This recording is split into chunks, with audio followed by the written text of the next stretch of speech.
Los 54 países son sobre los que informó Amnistía Internacional la situación de los derechos humanos en esos países y en particular la situación de Uruguay. Y bueno, esta herramienta de alguna manera ellos lo presentan como información que es útil para la reflexión sobre el estado de situación de los derechos humanos en Uruguay, pero también como un mecanismo y una herramienta para tomar decisiones, ¿no? Por eso es que este informe también se lo envían a las autoridades. ¿Y qué puntualiza? Estamos viendo ahí informe anual, capítulo Uruguay. Sobre Uruguay, ¿qué se puntualiza? Bueno, hay dos cosas muy puntuales que les decíamos al inicio que ellos destacan, que es lo que tiene que ver con la libertad de expresión y lo que tiene que ver también con la situación de las cárceles y de la tasa de aprisionamiento en nuestro país. Pero también, y vamos a profundizar sobre eso, pero también hablan sobre, por ejemplo, la salud mental y en ese sentido alertan que la tasa de suicidios en Uruguay es muy alta y que hay que trabajar y que la pandemia enseñó de alguna manera o dio las señales de la importancia de trabajar en salud mental. Hablan también de memoria y justicia del pasado reciente. En ese sentido, reconocen que con algunos juicios y algunos procesamientos del año pasado, 2021, este año que evalúan, se llegan a 17 los militares, exmilitares y expolicías que están presos, pero también señalan dos cosas sobre este tema. Bueno, por un lado, que no hubo nuevos hallazgos de restos de personas detenidas desaparecidas y por otro, bueno, ven con preocupación lo que se planteó en el Parlamento de esta ley que permitiría la prisión domiciliaria y ese beneficio que se le daría a algunas de estas personas que están condenadas por delitos de lesa humanidad. Pero bueno, ahora sí, si les parece, podemos ir a concentrarnos a este otro tema que es la libertad de expresión, que es un tema que obviamente preocupa muchísimo a Amnistía Internacional. Ellos señalan que el año pasado hubo en particular algunas cuestiones que, bueno, saltaron las alarmas sobre la libertad de expresión. Una fue, bueno, que hubo 8 casos judicializados contra periodistas, son 5 más que en el año 2020. Esto obviamente dicen que puede coartar la libertad de prensa. Por otro lado, destacan el episodio que fue muy comentado y aquí en el canal también, bueno, dimos esa información que tiene que ver con la información, el informe especial que hizo el medio alemán, el medio público Deutsche Welle sobre la denuncia de K-Info vinculada a el acceso a la información y a la libertad de prensa y también, bueno, señalan como algo peligroso para esto el rechazo que tuvo la Cámara de Diputados para este informe de la Deutsche Welle. Y por otro lado señalan que en lo que tiene que ver con la ley de acceso a la información pública, bueno, 57% de los organismos públicos no cumplió con esta ley y esto es una diferencia de 20 puntos porcentuales con respecto a 2020. Si les parece, podemos escuchar las palabras de Lucía Pérez, que es directora ejecutiva de Amnistía Internacional Uruguay, hablando sobre la libertad de expresión.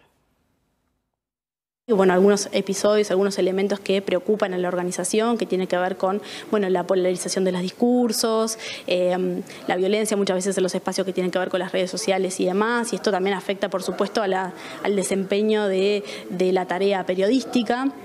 En ese sentido, nos parece importante que se puedan garantizar las condiciones para ejercer el periodismo libremente, para ejercer la libertad de expresión. Nuestra organización, así como otras, hemos hecho varios pedidos de acceso a la información pública durante 2021 que han sido respondidos, bueno, por fuera de los plazos que están establecidos en la ley o con información incompleta.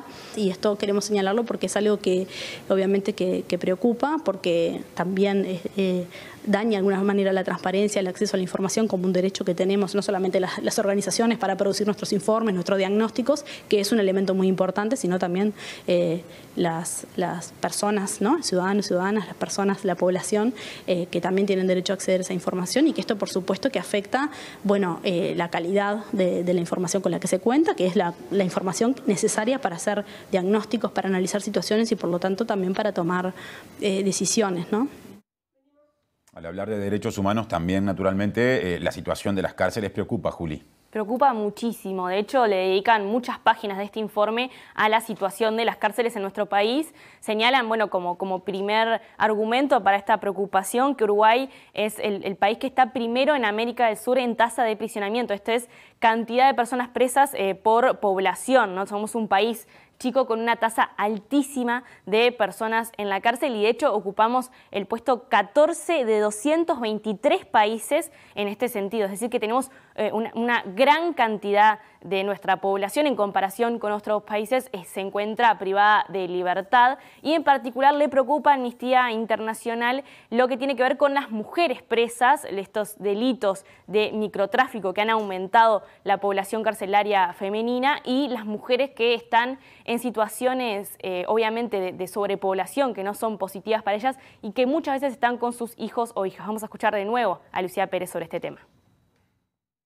Y esto es una situación preocupante, no solamente por el aumento, por el incremento de personas que están privadas de libertad, y esto se sigue, esa tendencia al alza se mantiene en el tiempo, sino que esto también tiene un impacto directo en las condiciones en las que están privadas de libertad esas personas, en las condiciones de hacinamiento. Esto tiene un impacto, por supuesto, en la salud. Es el año que se registraron más muertes por causas naturales en privación de libertad, y esto tiene impactos también, bueno, en las condiciones de vida, ¿no? En la alimentación, en la salud, como decíamos, y además esto también presenta la debilidad que tiene el sistema para lograr uno de sus cometidos, que si bien por un lado es sancionar a una persona que entiende que se apartó de la norma, que cometió un delito, por otro lado también tiene la responsabilidad de la rehabilitación y para la reinserción social. Es decir, no tenemos que olvidar que el problema, o un problema de seguridad, no se termina cuando la persona